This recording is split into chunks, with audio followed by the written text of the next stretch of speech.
The increase in the concentration of income and wealth in the United States has been enormous.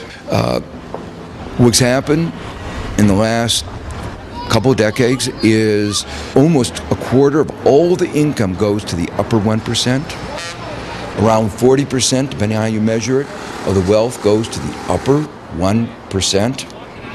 Americans used to think of themselves as a land of opportunity. Everybody else thinks of themselves as a land of opportunity, and they think of old Europe as ossified. The data don't show that.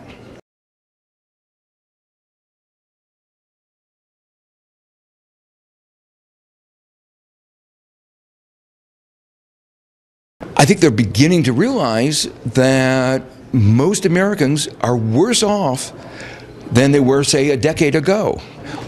So it's not just that all this wealth is going to the top. If everybody were getting better off, you could say, well, some are doing a little bit better than the others. But actually, most Americans are worse off than they were a decade ago. And that doesn't even include the sense of insecurity, the loss of jobs, the insecurity about health. Rights that most people in Europe take for granted. In the United States, people, if they lose their job, can lose all access to health care.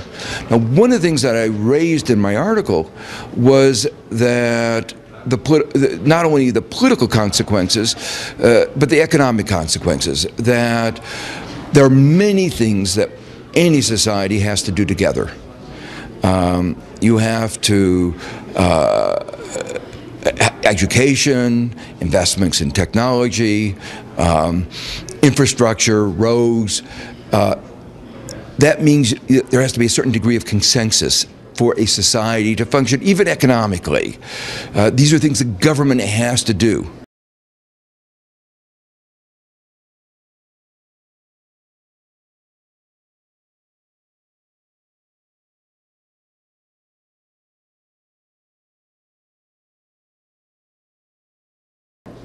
But if you have a very split society, there are going to be very different views about what's important.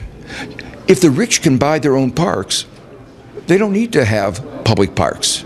If the rich can buy their own education, we don't have to have public education. If the rich can buy their own health care, we don't have to have good health care for most Americans. And that's where we're winding up today.